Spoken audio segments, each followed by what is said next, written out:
On l'a souvent dit, bien les réfugiés viennent majoritairement de Syrie dans cette crise migratoire. Jusqu'ici, on s'est beaucoup préoccupé de ce qu'il advenait de ces personnes au bout de leur route, moins de la réalité de ceux qui restent sur le terrain au pays. Alors ce soir, on vous propose un témoignage de la vie sur place en Syrie, pays déchiré par les guerres entre le régime de Bachar el-Assad et les rebelles du groupe État islamique. Témoignage qu'on va faire avec vous, Benjamin Blanchard. Bonsoir.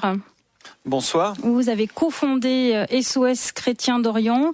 Vous vous rendez régulièrement en Syrie. Vous y avez passé un mois cet été dans la zone gouvernementale, notamment auprès des communautés chrétiennes que vous aidez sur place. Dites-nous, les Syriens que vous avez rencontrés, est-ce que, au vu de ce qui se passe pour ceux qui ont pris la route migratoire et de la réponse européenne, est-ce que ceux qui sont restés au pays souhaitent eux aussi partir, émigrer ou ont un autre discours ?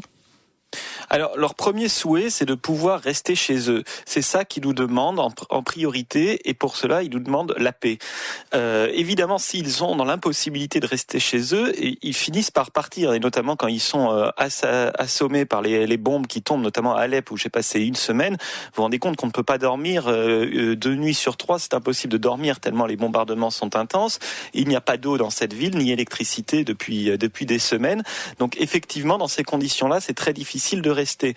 Mais ce que demandent la plupart des Syriens, quelle que soit leur confession qu'on a croisée, c'est que l'Europe, les pays d'Europe et d'Occident cessent d'alimenter cette guerre qui se déroule sur le sol syrien en envoyant des combattants, en envoyant des armes, parce que vraiment, ils n'en peuvent plus et ils n'ont plus qu'un seul mot à la bouche, c'est la paix. Oui, donc de notre côté, il y a eu la semaine dernière des vols de reconnaissance aériens de la part de la France pour aller régler, je cite, en amont, tenter de régler le conflit. Ça, c'est pas du tout bien perçu par la population à laquelle vous avez parlé.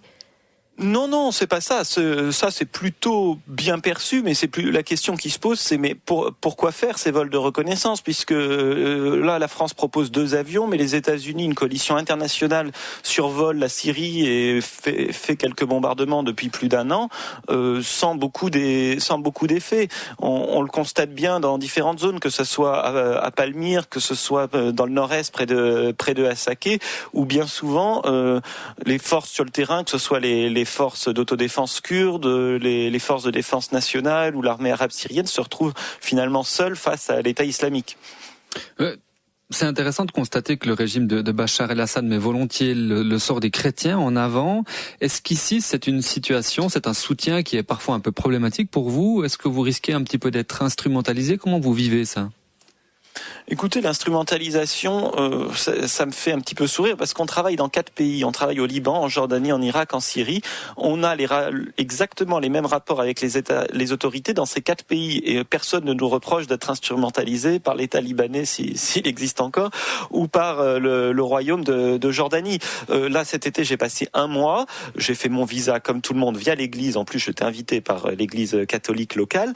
Et après, sur place, je me suis déplacé sans demander, sans prévenir où j'allais, etc. Quand je suis allé à Alep, j'ai pris mon chauffeur, on a pris la route, et puis quand on arrive là-bas, vous êtes français, oui, nous sommes français. Donc vraiment, on a pu aller là où on voulait. Bien sûr, on va pas sur le front parce que je ne suis pas suicidaire, mais on est bien loin de ce qu'on peut imaginer en France. Mais je voulais revenir sur ce que disait un des intervenants précédents sur les médecins.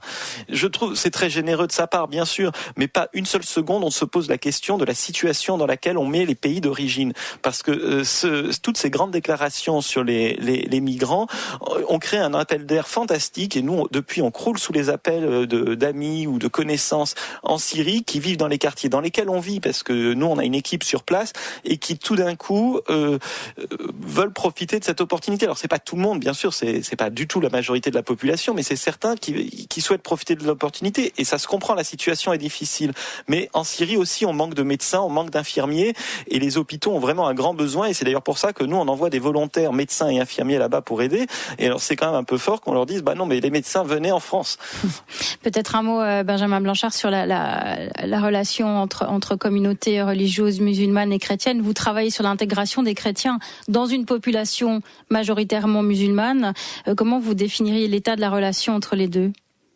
Eh bien, la relation, elle est bien sûr un peu tendue puisque ça fait 4 ans et demi de guerre, mais globalement, elle reste bonne, surtout si on compare aux pays voisins, notamment comme l'Irak où la situation est complètement explosée, les communautés sont séparées et ne se parlent plus.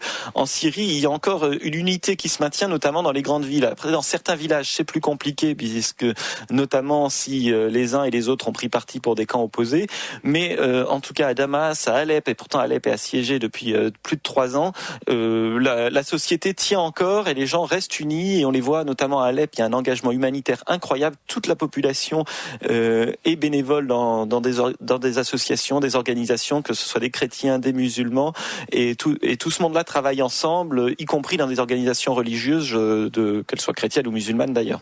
Merci beaucoup Benjamin Blanchard pour votre témoignage, merci pour votre invitation. de SOS Chrétien d'Orient, de retour d'un mois en Syrie. Bonne soirée.